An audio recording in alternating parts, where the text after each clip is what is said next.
another pagsupalpal ni Senator Amy Marcos kay Risa Hontiveros. Gusto nyo ng lantarang pagsupalpal, di ibinigay ni Senator Amy Marcos. Manood tayo kabibigha. Unang magsalita si Risa Hontiveros. In that order. You may proceed, sir. Mr. President, Mr. Presiding Ito pala. Nasaan just ba a yun? short manifestation. Wait muna ha. Hanapin ko yun.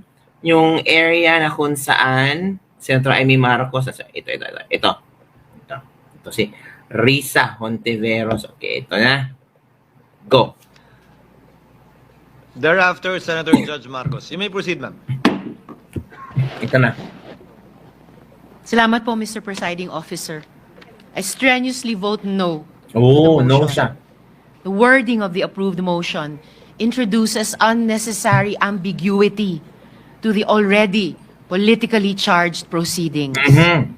Ang return po ay pagsauli o pagbalik. Sa usapin ng judiciary, nire-remand ang kaso pabalik sa lower court for further proceedings. Kaya po, I cannot accept this kind of wording. Sorry ka lang dyan. It is Word lang pala. dangerous and disingenuous, particularly when the rules of court have suppletory application. The same purpose could have been achieved by merely asking the House prosecutors to file a compliance and clarify certain issues.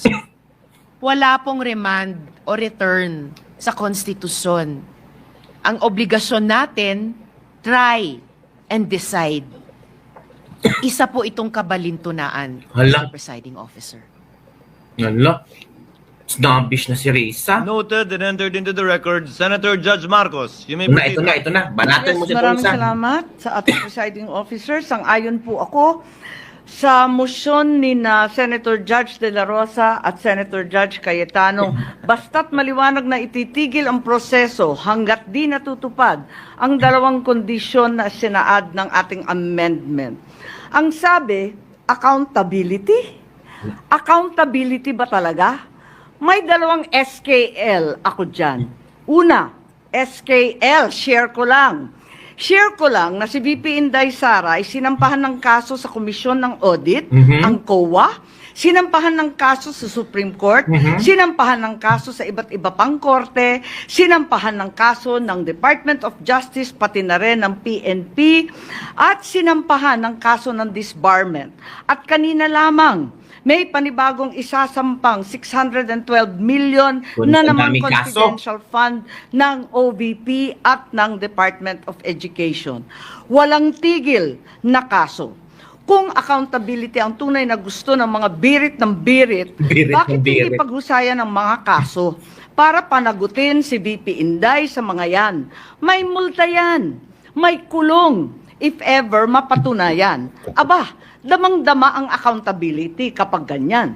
Itong impeachment na inipit, inupuan, nilimliman, minadali, ibinalibag sa Senado sa dulo ng sesyon.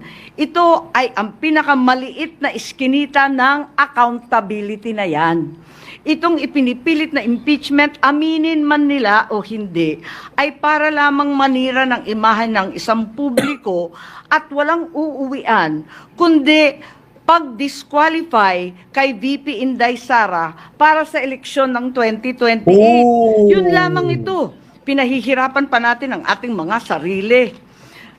Alam naman nating lahat, tayo at ang sambayanan, hindi accountability ito.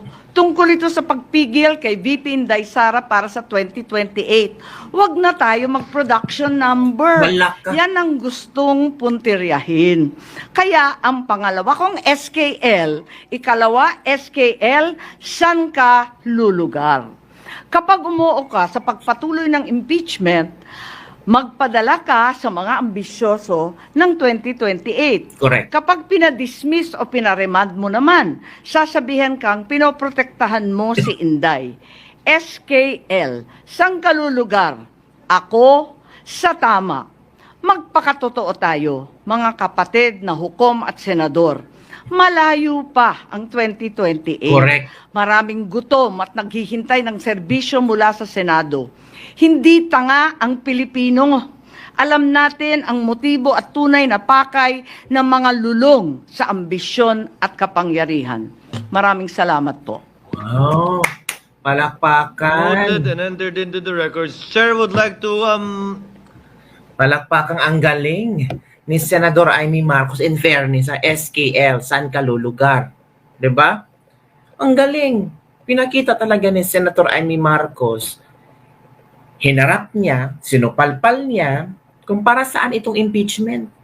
Ang daming ng kaso ni BP Sara, kung lahat ng departamento magkakaso kay BP Sara, lahat na, oy. Pero para saan to? Para pigilan si BP Sara na tumakbo sa 2020. At huwag tayong magpakabobo. Huwag tayong magpakatanga. Huwag tayong magkaroon ng production numbers kasi alam naman ni Senator Amy Marcos itong mga kadramahan nila in preparation para sa isang grandstanding ovation ang gusto ng mga politikong ito. Eh ngayon, supalpal kayo. Ha? O, di ba? In fairness ha, marami ang believe kay Senator Amy Marcos ngayon. Madaming believe sa mga PDP laban. Ang daming believe kay Senator Bongo, kay Senator Bato, lalo na kay Senator Bato de la Rosa. Hindi siya lawyer ha, pero talagang ginampanan niya, ipinaglaban niya kung ano ang dapat at in fairness, grandstand, palakpakan natin si Senator Peter Alan Cayetano. Ang galing. Sobrang smart mga kabibig. Talino talaga. Talagang naguguluhan na si Risa Hontiveros, si Pimentel, kung ano ang kanilang i-rebut, kung ano ang kanilang i-answer sa mga speech ni na Bato de la Rosa, Amy Marcos at ni Peter Alan Cayetano. Nahihirapan na sila. Kaya paliko-liko. Ay, si Grace po. Ikot-ikot yung mga sinasabi. Gatsal yan. Parang hindi naintindihan. Di mga kabibig. So, talagang pinapalakpakan ng maraming netizen ngayon ang ginawa ni Senator Amy Marcos, Bato de la Rosa, Ruben Padilla, sino pa? Si Peter Alan Cayetano. Sino ba? Bongo. Si Bongo kasi ang nag-open up. No? Intelligence as your father, Senator Amy Marcos. Well said, Senator Amy Marcos. And take note ha, Senator Amy Marcos, hindi siya nagsuot ng robe. 'Di ba? Talagang pinanindigan niya na ayaw niya ng impeachment. 'Di ba? Grabe, tama po kayo, Senator Amy Marcos. Salamat, Senator Amy Marcos, sa pag-defend kay VP Sara. Solid Duterte forever. Mas maraming dapat pagtutuunan ng pansin ang gobyerno kaysa sa impeachment. Kabuhayan natin mga Pilipino, trabaho, bata pa ako, ganyan na itsura ng naiya hanggang ngayon. 56 years old na ako, ganun pa rin itsura. Nang gusto, daming naipagawa si PRRD kahit pandemic noong nanungkulan siya. Go for it, best Senator Amy Marcos. Ipaglaban mo, Senator Amy Marcos, nagpapakita ka talaga ng talagang solid ka ni VP Sara Duterte nga. Huwag na tayong mag-production number, di ba? Sampal si Risa. Dito ako nagwala sa katawa pa real talk ang ginawa ni Senator Amy Marcos, mga kabibig, di ba? So, madami ang mga komento hinggil sa ginawa ni Senator Amy Marcos, kabibig. Marami ang nasiyahan sa nangyayari ngayon niya. 18 versus 5, mga kabibig. Grabe. Sino bang hindi natawa? Sino bang hindi na lumigaya sa resulta? Balik sa Kongreso. Senator Ayan Cayetano moved to amend the motion of Senator De La Rosa as follows: that the articles of impeachment be returned to the House of Representatives without dismissing nor terminating the case until such time that Number 1, the House of Representatives certify to the non-violation of Article 11, Section 3, Paragraph 5 of the Constitution, which provides that no impeachment proceeding shall be initiated against the same official more than once within a period of 1 year, including circumstances or the filing of the first 3 impeachment complaints. Ako, Kongreso, ano masasagot nyo dito? The House of Representatives of the 20th Congress communicate to the Senate that it is willing and ready to pursue the impeachment complaint against Vice President Sara Duterte. Kung paano na yan, di ba? O, tingnan nyo kabibigo. Tingnan nyo ha, nagbutuhan sila kanina. Kita yun talaga kung sino yung kung ngayon ang impeachment, no, talo na talaga. Ito yung nag-negative. Pimentel, Risa, Po, Gatchalian, Binay. 5 lang sila. Tinan mo si Pimentel, oh. Oh, ano sa likod? Si Cinda Villar, walang pagkalam lang. Oh, sino ang, tingnan nyo, ang daming nag-raise. Makita nyo na ba kung sino yung, o si Bong Revilla ha, na pro-administration alyansa, nagtaas ng kamay. Si Lito Lapid, nang taas ng kamay. Ito yung mga pro-administration, di ba? Mga kabibig? Si Ejercito, tingnan mo. Si Joel Villanueva, oh my goodness. Kanina, nagdebatihan si Joel Villanueva at Bato. Pero ngayon, nagtaas ng kamay si Joel Villanueva. Sino pa? Si Villar. Tingnan. So, parang ang kawawa ang mukha ni Pimentel. Parang si Estrada. Wow. 'Di ba? Alam mo si si Tolentino sayang lang no. Si Tolentino sayang lang talaga na doon siya sa alyansa. Sayang, natalo siya mga kabibig.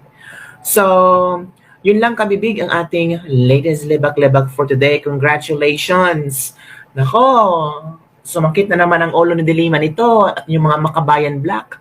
At lalo na si Risa Hontiveros, talo sila.